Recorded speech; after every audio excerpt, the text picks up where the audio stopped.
कथारे अछि गुरु ब्रह्मा गुरु विष्णु गुरुदेव महेश्वर गुरु साक्षात परमब्रह्म तस्मै श्री गुरुवे नमः।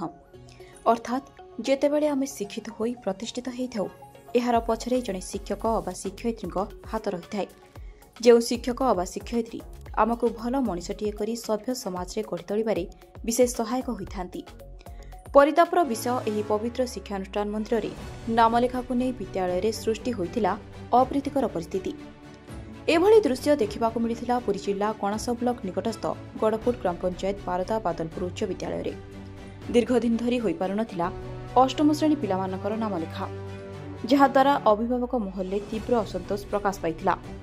जहाकु नै बारदा ग्रामर जम्बेश्वर जेना गोष्ठी शिक्षा अधिकारी एवं जिलाधिकारी जिलापालको अभियोग प्रकोष्ठ सह विधायकଙ୍କୁ अभियोग करथिले। एही अभियोग विभिन्न गणमाध्यम रे प्रकाश पाइथिला। परवर्ती मुहूर्त रे एहाकु नै जिला सह अधिकारी गुरुत्वर सह नै जिला सह अधिकारी नै ममता मिश्र और गोष्ठी शिक्षा अधिकारी भवन प्रधान सहित शिक्षा अधिकारी सूर्यनारायण नायक नारायण प्रधान विद्यालय पहुंची अनुध्यान करथिले। प्राय 2 घंटा धरी अभिभावकों सह एक गुरुत्वपूर्ण बैठक करथिले। एही समय रे विद्यालय परिसर रे किछि असामाजिक व्यक्ति प्रवेश करी हो हल्ला करबा सह अश्लील भाषा रे उच्च स्वर रे पाटितुंड करथिले। एही समय रे विद्यालयर छात्र छात्री माने मध्य अध्ययन करथिले। बाध्य होई स्वच्छ श्रृंखला रक्षा करिया पई उपरस्थ पुलिस अधिकारी सहायता नैथिले। तत्कालीन ସେହି ସ୍ଥାନରେ ଫାଣ୍ଡି ଅଧିକାରୀଙ୍କ ସହ ସଦଳ ବଳରେ ପହଞ୍ଚି ସ୍ଥିତି ନିୟନ୍ତ୍ରଣ କରିଥିଲେ ବୋଲି ଦେଖିବାକୁ ମିଳିଥିଲା।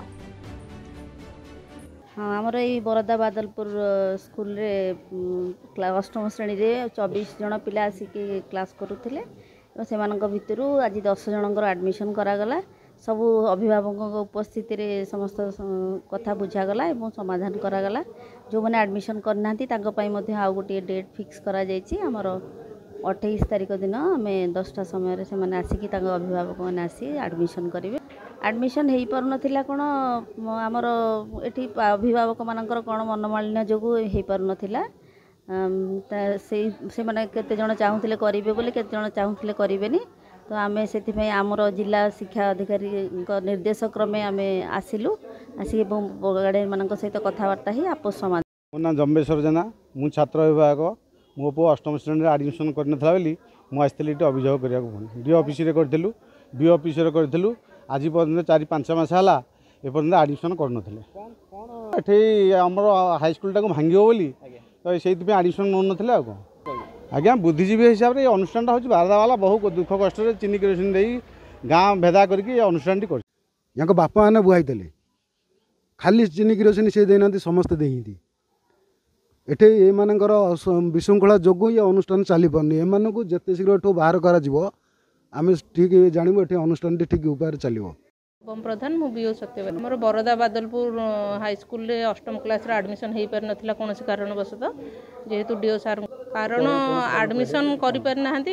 डीओ सार तार ऑर्डर करले जे आपण एडमिशन करंतु हेडमास्टर एडमिशन करौ नाहंती बोली कंप्लेन आस्तिला। कारण कोन पे एडमिशन हेडमास्टर कहया कथा जे एठी गां लोक बा कमिटी मेंबर माने आमे डिसाइड करथुल जे एठी अष्टम क्लास एडमिशन होबोनी जेहेतु इंफ्रास्ट्रक्चर स्कूल रो कम अछि तेणु एडमिशन एठी करा जाई पारिबो नाही। से लोक मानको मतामत नैथिले किंतु किछि लोक चाहूतिले जे हमर पिला माने एठी एडमिशन करंतु। जो माने चाहूतिले से माने कंप्लेन देथिले डीओ को पाखरे। तो डीओ सर से आमको मते आमर एडीओ मैडम को पठेइथिले। 2 जन जाक आसिक आमे जहा गार्डियन मानक सहित उपस्थित रही डिस्कसन कलु। डिस्कसन रे जेती जन गार्डियन आमर उपस्थित थिले बापा किंबा माँ जेती जन उपस्थित थिले सेही मानकर ही आमर एडमिशन करागला। टोटाल 10टी पिला आमर एडमिशन आज करछन। एडमिशन पाई थिले से 10 जन ही थिले। आज जेती जन प्रेजेंट रहिला हम सेती ही करिवु। आ केते जन थिले सेमति कहिबन से माने जेबे उपस्थित हेबे सेबे एडमिशन हबो। अन्य माने तेणु अन्य मैंने आसी नथिले तेणु आसंता आमर 28 तारीख को डिसीजन निया जाइछि। 28 तारीख दिन पुणी गार्डियन मैंने आसबे सीआरसीसी उपस्थिति रे से एडमिशन करा जिवो पुणी थरे। मैडम गोटे सेटा सार को निर्देश हेइथिबो डीओ सार को ऑर्डर ही थिबो बिना ऑर्डर रे जाई नथिबे ना ना से विषय रे जानिनी किंतु मु जेति जानछि डीओ सार को ऑर्डर हेइथिले डेपुटेशन सेटा मु जा कोन कहिसंती मु सार को सहित कथा हेनी कि ताका ऑर्डर भी देखिनी तेणु मु सेटा कहि परिबेनी जाई परिबे किछ सेटा सार कहबे कोन एक्शन निया होछि।